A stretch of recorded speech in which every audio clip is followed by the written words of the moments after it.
We are live 364 days a year. What are we doing here? If Dom turns at SummerSlam, I'm shaving my moustache off. I've told you, if that happens, it's going. My lip is cold because of a stupid bet that I made with YouTube.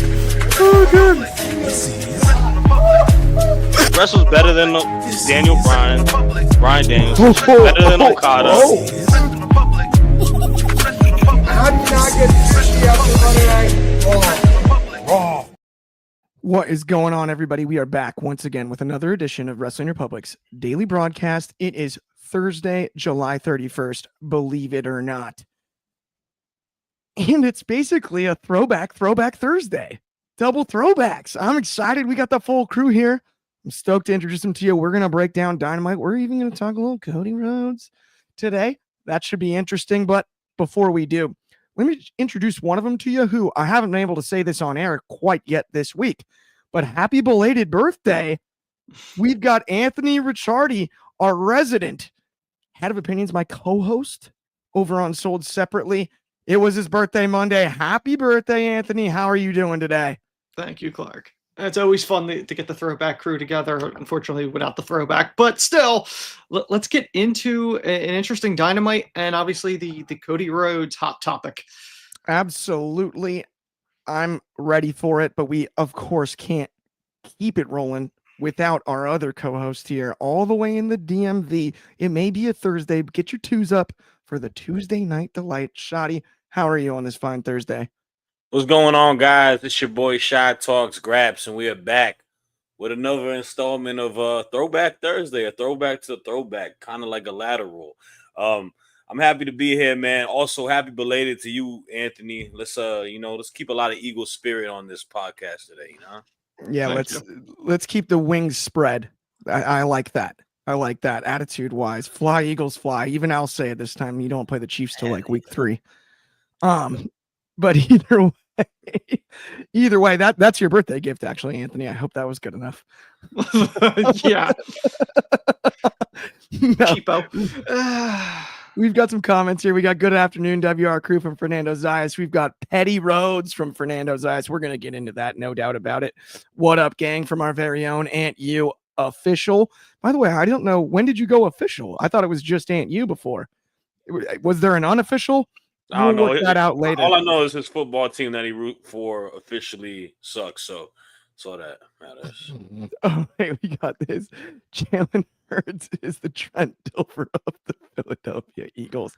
That's early. We got to get away from football, though. That's really funny. Let's talk about our first topic here, though. Cody has bad blood with AEW, as you can see right there. We've got some statements I'm going to read, but before I do, I got to say this. I was under the impression he wasn't going to talk about this, but I guess what he meant when he said that was, I'm never going to talk about it unless it's with Bill Simmons. So that's pretty much how this went down. He ends up on the Bill Simmons interview, but I will read you his statement here. He says, this is Cody Rhodes. There's clearly bad blood, but there's also clearly respect and love. In the end, the way I see it is, if I felt disrespected ever at WWE, that's one thing. That's a company that was built. That's the Yankees. That's the flagship of it all. If I ever felt at WWE that I was a number on a sheet, maybe, but feeling disrespected or something, but feeling disrespected at something I built with my friends that we built, feeling disrespected there, I wouldn't stand for it. Brandy and I both. I'm so blessed to have her. It was one of those where it was, F it. I did way more here than you think, and you're going to find them out the moment I'm out the door. I don't believe in the cold-hearted, backstabbing type of revenge. The greatest revenge on earth is success. I felt like we were sitting on something wonderful, something great, a huge potentially what I was going to do with the American Nightmare as a bad guy, as a good guy, something in between. We're sitting on a gold mine, I think is what the end of that quote is, but that's neither here nor there. Interesting stuff from Cody. I kind of had a weird feeling in my gut that that was the case. It was interesting to hear him say it. I think Bill Simmons is a pretty good interviewer, and the style of his show, you're more inclined to get some more, I don't want to say salacious, but you need some more like hard hitting stuff. Yeah, like deeper answers. He's got a good way asking questions to kind of, drag out, get more meat on the bone, off the bone in regards to that. He has like a skill, and not to overly praise Bill Simmons because I have my own qualms with him at times as well. But at the same time, I do think one of his best skills is when somebody gives sort of a half answer, he like lets it sit in a way that all of a sudden like whatever was coming next just naturally comes out of the person because it's kind of awkward. And not a lot of interviewers do that stylistically, but it does work. This one was funky. I don't think he told me anything I wouldn't have surmised. But it's interesting hearing it directly from Cody's mouth as opposed to just sort of recklessly speculating on your own based on context of previous answers and what's gone on since. Anthony, obviously, we know you are a diehard Cody Rhodes fan. I know that. It's true. Don't you lie to me. The belt behind you would not. Yeah, I know. Whenever that belt doesn't say anything. As if I can't be objective, but let's go. No, you can be objective. What did you think about the answers? And did you feel like you learned anything new at the same time? Because I feel like I didn't learn anything new as much as it was just confirmed to me. I gotta be honest. I haven't seen the full interview. I've only seen the different templates of what he said, the outlines. Honestly, I thought it was old news. I really didn't take this as, he just said this. There's nothing in there that we didn't already know or surmise when it happened. The whole rumor and innuendo at the time was that there were creative differences. His direction of the way he thought the company should go was different than the way the Bucks and Tony Khan felt. And since Tony Khan actually owns the company and isn't just a founder, he actually owns the thing. He can do whatever he wants. So that wasn't shocking to me because even when Cody was there, Cody's segments on AEW TV felt completely different than everything else on the show because Cody was probably behind those. And a lot of that stuff made more sense than some of the earlier stuff that was just kind of thrown against the wall. So it didn't shock me. Obviously there's animosity there, but at the end of the day, he always wanted to return to WWE. That was always the plan. Like it's kind of funny where you're like, how bitter can you be? You just left sooner. I don't think he's bitter about it. I think he's over it. I don't know in what context this came from. Like, I don't know if this was, he just went on the tear on this or Bill asked him. Cause like I said, I have not watched it.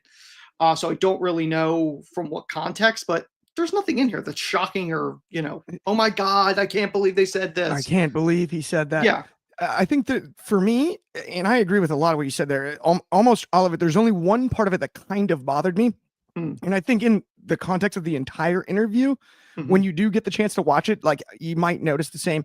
And it's in the quote when he sort of starts to justify the WWE, the difference on being disrespected and then the I built.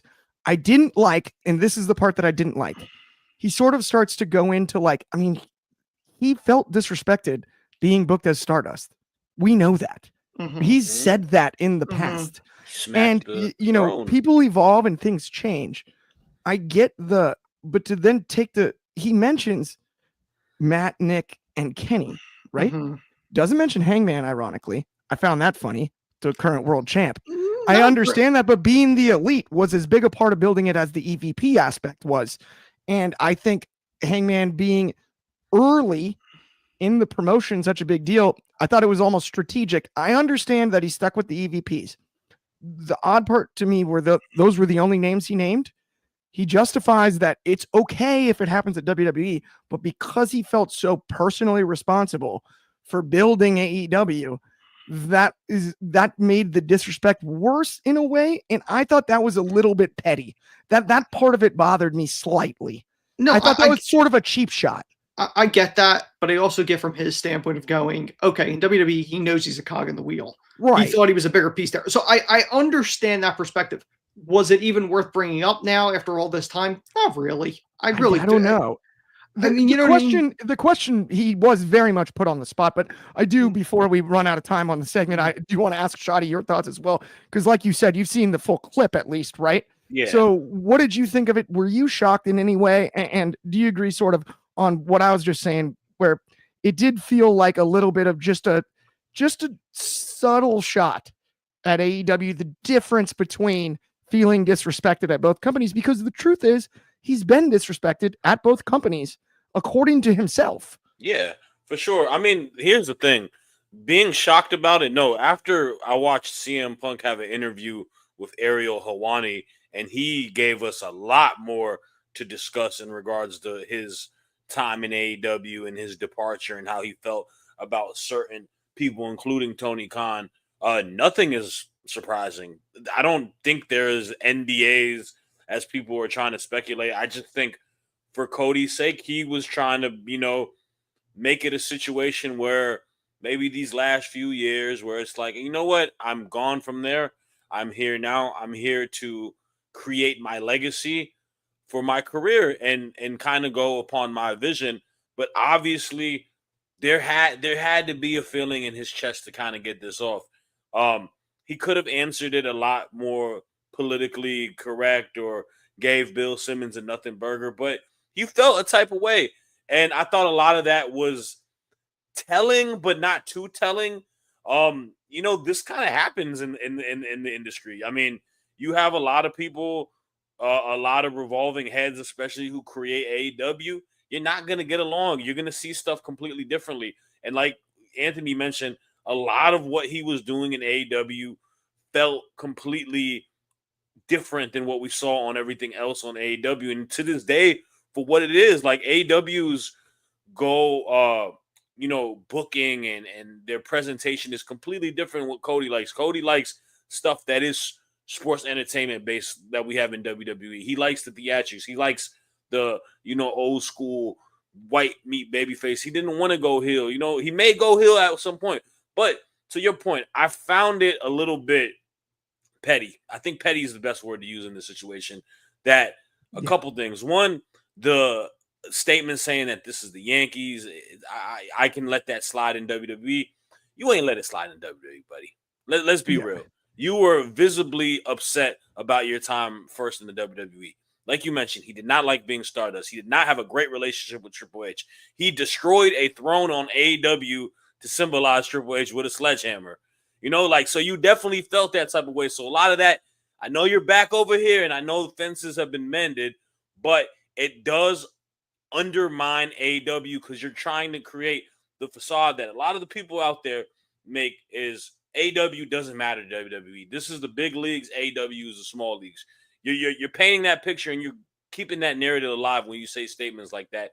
On top of the fact that why now? What's the purpose of saying it now? I feel like what happened. The level of success that you have is is what you are saying is the best revenge. Okay, you have sat on the top of the mountain, my friend. You are arguably the biggest wrestler in the industry right now.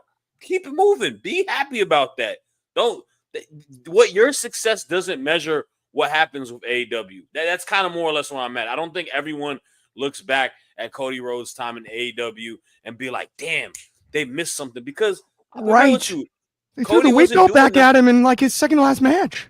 Exactly. I mean, he was getting that's like getting tomatoes thrown at you, man, on a comedy stage. Like, that's not good. It necessarily is, unless you're trying to play that character. There's one more part of the quote, too, that was actually cut off when I initially read it. And it's, if I'm going to do it in the house that I literally, with Matt, Nick, and Kenny built, then, buddy, I'm going elsewhere. And part of that makes me giggle. Who do you guys think Buddy is? It's Tony. Right? And the goofiest part about that is, wouldn't say him by name, just suggested it. And this is the part that is so frustrating to me. Tony Khan is not an on-screen character and never has been. Yeah. Yes, he's active in social media. He is not an on-screen character. He has been. Once. He took more one than move once. He's made announcements before. He has appeared. He's not like Vince McMahon though. Everybody knows that he's the owner, though. It's not a mystery there. I don't like. Of course not. I just to that point, real quick. What you just said. He's saying the house that we built, bro.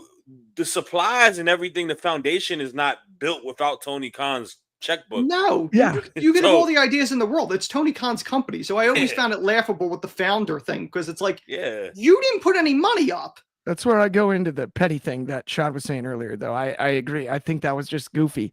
Like, and then he named.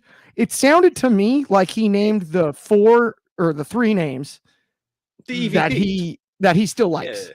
It's That he selective. still likes. He has that a he's good still friends relationship with them. He has a good relationship with Yeah, the he Bucks and named Kenny for sure. the ones that he said by name were the 3 he's still buddies with, and then he dropped the buddy word. It felt a little. It just back to the pettiness thing. That's what it felt like. But let's get away from that and let's break down Dynamite for sure. Yeah, Fernando's saying that making announcements doesn't make you an on-screen character. I mean, neither here nor there. I hear you. I personally just don't believe he's. I think too often we view AEW through a lens where Tony Khan is something we're thinking about while watching what's happening on screen. And I don't think we should be thinking about who's on the other side of the curtain necessarily. Like, I don't always watch the WWE and think Triple H. I'm looking at whoever and I mean, even watching Unreal, you look at who's producing each match. It could be Michael Hayes' fault. It could be Jason Jordan's fault. It could be TJ's fault. It could be Molly Holly's fault. It could be the referee's fault. It could be anybody's fault. And that's not to say it is anybody's fault, but it could be the performer's fault, right? And I think we're too quick to jump on Tony did it, right? You know what? That point is really good because with Unreal and you see all the it's a team at the end of the day. It's like no different than a football team, no different than a baseball team, whatever it may be. All of these people, from the referee to the performers to the production people in Gorilla to Triple H, who is working with the writers to create the script, it's everybody. So yeah, you can't put it on blame at one person. But I mean, that's what happens to the IWC. They find one person to blame, whether it's Tony Khan, whether it's Hunter, whoever. They always want to blame that one person. Yeah. Yep. Well, as our great friend Fernando likes to say, let's light the fuse and ignite this Dynamite review. It's Thursday, and you know what that means over here at WR. We're going to be breaking down Dynamite, and this one was interesting. One last time, the Hangman versus John Moxley. I don't think it's the last time ever, but because I could watch these guys wrestle pretty often. I, weirdly, with the veil lifted, now that the belt is unveiled, pun intended, right? And all of that, I was arguably as excited about this match as I was nervous for the All In match. This was awesome. The finish was great. Hangman retains the title. I dug it. Very solid match. What were your thoughts, though, Anthony, on this one? I didn't get the logic in doing it. You have this big finale a few weeks ago, this big blow off, and then like 2 weeks later, you're like, okay, we're gonna do it again. That part I didn't agree with. I don't really. What did you really get out of this? The match was decent, but like, what was the point of drudging this back up 2 weeks later, not selling the brutality of the last match? That's the part I didn't get. The finish I thought was a little wonky. He does the clothesline, then does his move, and then does the clothesline again, and it's like, it was overkill. I thought it was a decent match, but I didn't need it 2 weeks after you just did it. You're on mute, Clark. I mean, yeah, I didn't think the finish was that wonky. I thought it was pretty electric, and the crowd was going ballistic. I like the match a lot. Yeah, like I thought it was awesome. Like I really thought it was well booked, and it was cool to sort of, take the curtain back for a second on like the Death Riders part of it. You just basically got what we wanted, which was one-on-one. I think because they interfered. Yeah, of course they interfered, but the feeling around that before you get the interference, it gave you enough. I get maybe a little early. I don't know though. Going home on a Dynamite the week of SummerSlam, a huge week in the middle of the summer, professional wrestling wise, you are weeks out from another pay-per-view. Mm-hmm. If you're going to have a big match like this, if you're going to have a title match, maybe less implications, and you can finally put the full stamp on that's it. That's it for Moxley in this world title thing. Too. Last week in the residency at that arena as well. Yeah. And I mean, I'm always cool with Darby Allin jumping off high.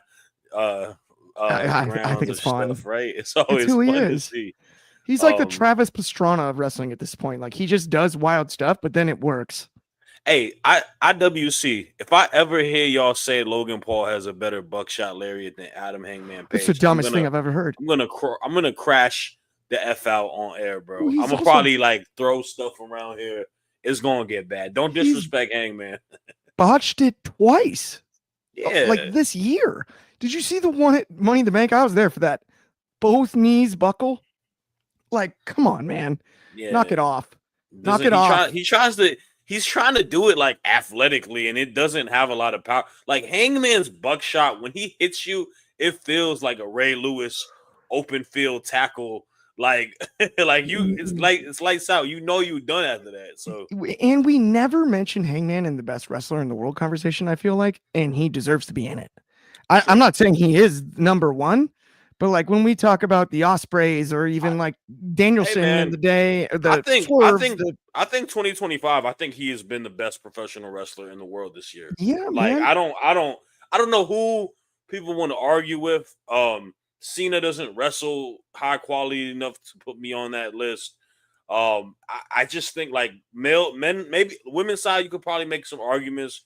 People like Tony Storm, Mercedes, Io Sky, Rhea Ripley, but like on the men's side, he's just doing phenomenal work this year, Yeah, man. man. He's given us like 3 heaters in a row off of big time matches. So It's hard to I don't deny, know. but speaking of things that are hard to deny, let's talk about Wrestling Republic's undercard real quick. Subscribe to our second channel. If you like the main channel, please subscribe to our second one because I assure you, you will enjoy it as well. It's Wrestling Republic undercard. We've got exclusive videos, clips, and more sold separately on there with me and Anthony. You're going to dig that, especially if you're a collector of any sorts. And we have a lot of good stuff coming up, especially post Comic-Con this week that I know you'll enjoy headed into SummerSlam. Also, Grappling for Position over there, short form clips, all kinds of good stuff. If you just can't get enough wrestling, or better yet, Wrestling Republic, make sure you subscribe there as well. It is a heck of a channel, but let's move on to our third topic here this afternoon where I'm at. Could be evening, could be morning, depends on where you're watching this from. But let's talk about Athena and Billy Starks defeating Toni Storm and Alex Windsor. Obviously, yesterday, you and I, Shadi, interviewed Alexis Falcon, and no spoilers, that interview will be coming out very soon, but she had a lot of great things to say about Windsor. I enjoyed this match from a tag team perspective. Talk to me about it though, Shad. What were your thoughts? I kind of want to show a little bit light on the two counterparts that are not in this title picture because Athena and Storm progressing the storyline very well. I think they're doing a phenomenal job. You are seeing Athena kind of, tap on the door saying that title's coming to me, flashing that contract that she's won, getting a pin over Toni Storm. She's a viable threat. She is our forever champion in Ring of Honor. She's definitely someone that could potentially take the belt off of Storm. And I like, the storyline tied to it. I don't know when it's going to happen. I think the contract makes it a lot more intriguing. I don't feel like her getting a pin is more foreshadowed like, okay, she got a pin over Storm now, but Storm's going to win because she's got the golden ticket and she can punch it whenever she wants in theory. So I like that, but I really, really think the AEW women's division is one of the most underrated divisions in professional wrestling. They have went through a time where we criticized them immensely, saying that not enough time is given, not enough stars are there. You talk about this calendar year from when they signed Megan Bain to when they got Thekla to Alex Windsor. She is a remarkable talent, Clark. She has the ability to strike with the best of them. She is so fluid. She kind of does she's like Mrs. Fundamental. She does everything really good. And I think she is such a phenomenal star. I was saying, to me, she could kind of be like a Lyra Valkyria for AEW. Just such a great in-ring worker, such a great white meat babyface, someone that you can put a lot of merit to, and she could potentially hold a title, whether it be, I don't know, a Ring of Honor title, an AEW women's title, a TBS title. Like, she has the ability to get to that. And then Space Jesus herself, Billy Starks. We talk about the prodigy being Roxanne Perez. You got to also give a little bit of that prodigy sprinkle on Billy Starks because that young woman is so young, but light years ahead of so many people in her age range. She plays her role so well. I love the ability of her and Athena. And to me, like, I know Tony Khan spoke about it on a podcast with Iridian. The women's tag titles in AEW should be a thing. And he says that they're potentially coming. They need to be a thing. AEW has done something a little bit more transcending. They have created a division without having the titles. They got these teams over here. You got Julia Hart and Sky Blue. You got Megan Bain and Penelope Ford. You got Ty Conti and Anna Jay.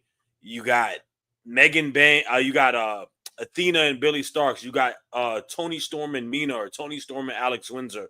When the belts come in, you got a factory of potential matchups, and these belts will actually mean something because it gives you a reason to put them on television. So I like the direction of the women's division in AEW. I like this tag match a lot. I think it kind of progressed a lot of things and kept wrestlers showcased in a good space as well.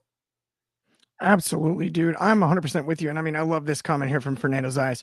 Timeless and Alex had great chemistry. They look like they've been tagging for years. Yeah, it's actually kind of amazing how good the chemistry looked. And I love the point you brought up about building a division without titles. It's there. The talent is there. The time is there. The matches are happening. You can advance single stories within the tag division too. I think if anybody is ready for women's tag belts, it's AEW, no doubt about it. I also love this one from Kevin Abreu, which is about time Athena be showcased on Dynamite. Okay, I look at this like this. So if you're a baseball fan, it's like when your team is pretty darn good. They're good. They're contenders. And you look down at the AAA roster and you've got an absolute monster leading AAA in home runs, ready to be called up at any moment, and you just insert her into the depth of this division with her talents and everything. I think Athena, the sky's the limit. As long as we've complained about Athena being on ROH and not featured enough on AEW, I actually think it did good in the long run, and it will be viewed more fondly in hindsight than it was in the present, because absence does make the heart grow fonder. Yes, it's a cliche, but the fact is we were all stoked to see her not only on the show last night, but gaining momentum on TV. We've been begging for it. And we finally got a cookie. We finally got a little bit of what we wanted. We got a taste. To me, it's like in the WWE right now, we have Rhea Ripley, we have Io Sky, and we have Naomi in this match. Like, they have like these set, or on each roster, they have a set three. AEW has that set three. It's Tony Storm, it's Mercedes Moné, and it's Athena. Athena is the third superstar out of that triangle of women. And they haven't had three women as talented as characters and wrestlers combined like they do now. You know, we went through the days, obviously, respect to Britt Baker, respect to Thunder Rosa. But, like, it's a little different here, man.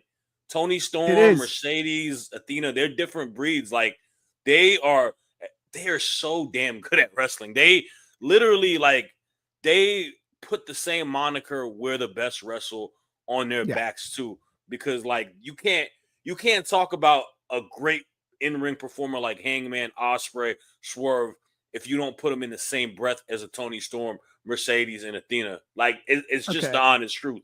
I hate torching the comments section, and Kevin watches the show often, but this is the silliest thing I've ever heard. This is goofier than a football bat. AEW need a brand split if you want to bring women's tag titles. So let's split the women's roster in half, then pair them up, shrink the division, and put the tag titles on one show. What kind of logic in that? I don't even think WWE. What in the wide world of sports? That makes no sense. It makes no sense in the world. I don't even brand splits. Like, I don't know. It's difficult because also comparing Raw to SmackDown is a little different because both shows get a lot of viewership. We know what it is. Collision gets a lot less viewership than Dynamite, and you're kind of doing a bit of a disservice to the roster. How do you balance that too? Like, I think in their roster, I know it's big, but it's not big to a point where you need to have a Dynamite versus Collision. This is the silliest thing to me about this. So the WWE with SmackDown and Raw travel to different cities and run different arenas weekly. So a brand split makes more sense. The majority of the time, AEW films Collision and Dynamite on the same night. So the entire roster is there. It makes no sense if you're going to do a brand split and you have to spend more money to book more arenas and you can't tape them on the same night. It makes even less sense in that regard.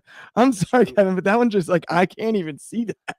Yeah. But salute to you, Kevin. Although I'm yeah, not monster a big shout out. I apologize because obviously friend of the show and everything, but I'm just like, man, I don't get that in the least. not a Let's big talk Heat about fan, though. MJF though. He has a long night. He stands tall at the end. Here's one thing that I love. MJF goes from filming Happy Gilmore 2, the release of it. He's got the contract now. Now he's involved basically in 3 storylines at once. And I was tickled by this. I love me some Maxwell Jacob Friedman. There is nothing in the world slimier than trying to convince Hangman he's the one afraid so that he can hang on to the contract in case he loses and wrestle him for the title first. It's one of my favorite, most clever storytelling tropes we saw all of last night. Max was on it with that. That was vintage MJF. That was Roddy Piper-esque. Just so far inside your head, he's going to pick at you because Hangman isn't the guy to turn down a fight. So now he's like, whoa, wait a minute. Why would I have to use my contract? Wouldn't you just want to fight me anyway? So I can hang on to it, guaranteed rematch, even if you get me the first time. I dug that psychologically. It was brilliant. Shad, I'm gonna start with you, and then Anthony, I'm gonna give it to you, and we'll take it home today. But man, weird night, but what a night for MJF. Yeah, man. I like everything tied to what's going on with his booking right now because you kind of have him in different pockets. I like the fact that there's this big, decisiveness between how the Hurt Business feels about him or Hurt Syndicate feels about him trying to win them over. But Shelton obviously doesn't want any part of him. Bobby doesn't want any part of him. He wants to kind of have them in his back pocket because he knows that they're more or a viable benefit than them being against him. So you have that. The stuff with Mark Briscoe, I personally like it. I feel like there's a sense of, real bad blood between them. How, they've kind of, played underwater with a lot of real life stuff with Mark, but also just Max being that slime ball. And you want to really root for Mark. And then him having the contract going against Hangman, that being a big time match, a big time rivalry. So this is kind of like a lot of what we were complaining about. One of the best wrestlers on their roster not being utilized in premium ways. We kind of are covering base on that. And I think it shows a lot to him. I mean, the dude is a busy guy. He's booked and busy as it could be. He's doing press stuff for Happy Gilmore too. But he's also active as hell in AEW on TV. And I feel like that is the beauty of a star like MJF. He's really going to give you his best effort. He's going to make the best of what position you put him in. So to that, I mean, I enjoy it all.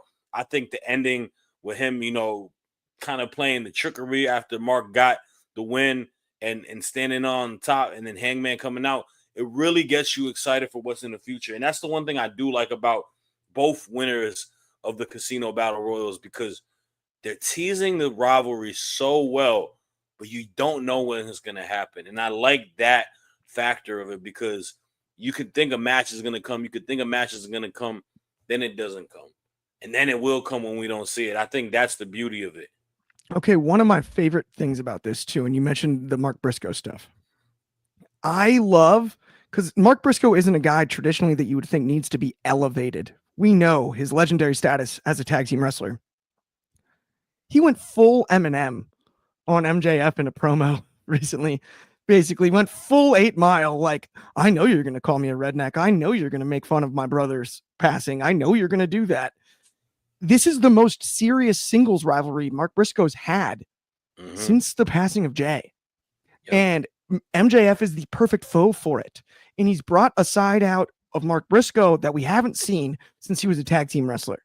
And I think that part of it is something that we've kind of overlooked and is amazing and is deserved. We're seeing a little less redneck kung fu. I'm not saying I don't like redneck kung fu at all. I'm just saying we're seeing a little less of that and a little more seriousness from Mark Briscoe. I like that too. And I think that's really, really been a huge positive of him and MJF's interactions. I'm not trying to give MJF full credit. It takes two to tango. But for Mark Briscoe, I think this is awesome. As far as the Hurt Business stuff, I didn't need a huge payoff. I think we might get some form of it, though. And this is an interesting comment. I think Wardlow is returning to reform the Pinnacle with FTR, maybe, or Sheldon and Bobby versus MJF and Wardlow needs to happen as well. I'm cool with either of those. Of course, also, he does have that silly little contract at any moment. Anthony, I got to get your thoughts on all of this. The Briscoe stuff, the tag potential here between him and the Hurt Business, as well as down the road, that pesky contract he's going to cash in eventually for a world title opportunity. Yeah. MJF is a disciple of Roddy Piper. He knows how to invoke the audience to hate him. Piper used to say the success of WrestleMania 1, was it really because of, who was in the match, or was it because more people wanted to see him get his butt kicked? And I feel like MJF is absolutely a disciple of that. I said previously, I was not really a big fan of him kissing the Hurt Syndicate's butt to try to get in the group. And obviously it fell apart quicker than I think most people anticipated. Now, if you could make the argument of going, okay, you wanted the Hurt Syndicate to have his back so that he had his version of almost like the APA to protect him as a champion. You can kind of make that argument. I don't know how well that makes MVP look, that Shelton's like, we all knew these were fake watches. We just did this for MVP. Like, MVP not know there was a fake watch? But I thought that segment was interesting. The only negative that I really have to say is the Hangman MJF segment. I loved where, MJF is trying to weasel his way to get a title shot without actually cashing in his coupon to get one. Yeah. I would not have had that segment when they did, because Hangman's like, oh no, Mark Briscoe's ahead of you. Mark Briscoe hadn't wrestled Ricochet yet. I kind of would have aired that. Like, I would have tried to figure out a way to air that, after, or mention both of them, that they're ahead of you and they're wrestling tonight. Like something like that, because you said it and then the match happened. You're like, well, Mark Briscoe's going to win this. They wouldn't be crazy enough to give it to Ricochet. They just said he's at MJF. I love the seriousness with Mark. That's a side of him that we've never really truly seen. We saw it out of his brother, Jay. So it is nice to see that Mark's getting that push, if you want to call it that.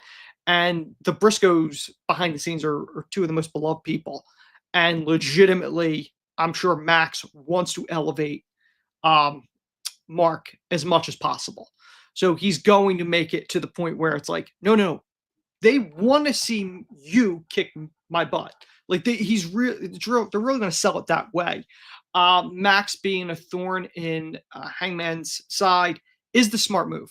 I absolutely think that's the smart move. He's a right opponent to face him. They obviously have history in AEW. I think that could be interesting. And at some point, he's going to cash in and steal that title off of Hangman. Yeah, I'm so with you 100%. And I agree that maybe deep down in the alleged heart that Maxwell Jacob Friedman has, he does want to see Mark elevated. the heart that he does allegedly possess. But I love the idea also of Max being able to bring that out of him. Just because he's Max has this ability that I think is unique. And you mentioned Piper, we both have, right? At this point, he for a heel like that, he can be whiny, slimy, and a bully, but he's never going to do anything corny enough that like he's going to get called a weasel, or like the chants at him that are like so embarrassing. It makes it not believable. You're just like, this guy is so slimy. He's gonna figure out a way to sneak his way into everything, to cheat his way to everything. He's gonna break the rules and no one's gonna catch him for it.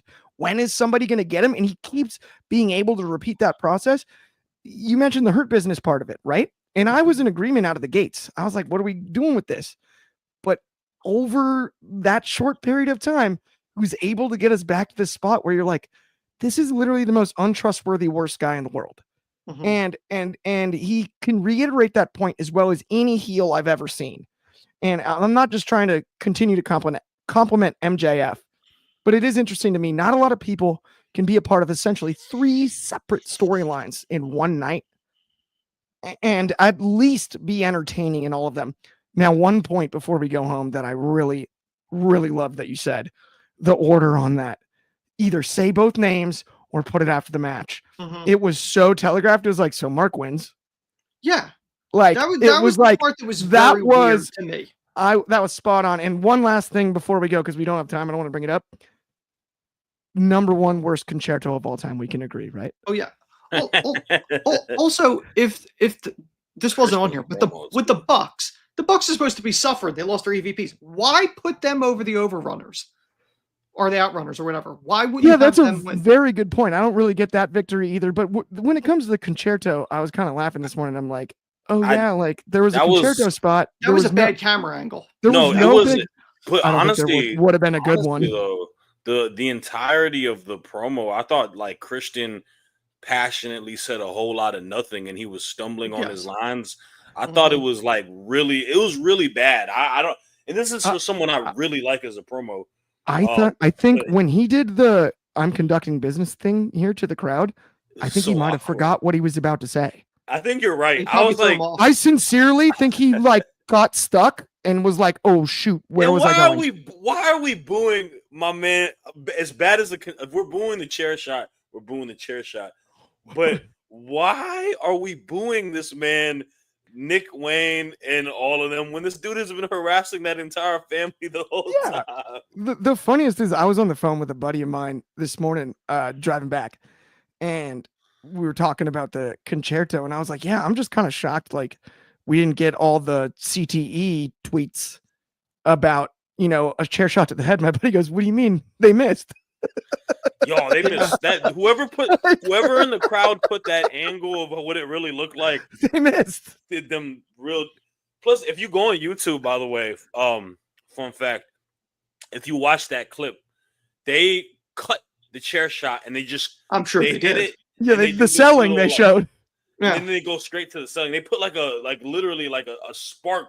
Some sparks. I'll show it to you when we get off the call because we can't show it here. Well, you know they looked at all the footage and went, "There's not a good angle of this at all." No, yeah, like this isn't gonna work. All right, guys, that is gonna bring us to the end of today's show. It's been an absolute blast. Thank you so much for tuning in. We're about to record Sold Separately here shortly, so make sure you check that one out. Check out the daily every single day, same time, same place, of course. That's noon Pacific, 3 o'clock on the East Coast. That's 8 o'clock over in the UK and 9 a.m. for my friends in Hawaii. Stay safe, my friends, after that tsunami warning. No question about it. All love from over here in Southern California, as well as the DMV and Philly. But on behalf of me, Anthony Ricciardi, and Shadi, everybody at WR, I hope you have a great rest of your Thursday, and we will talk to you soon.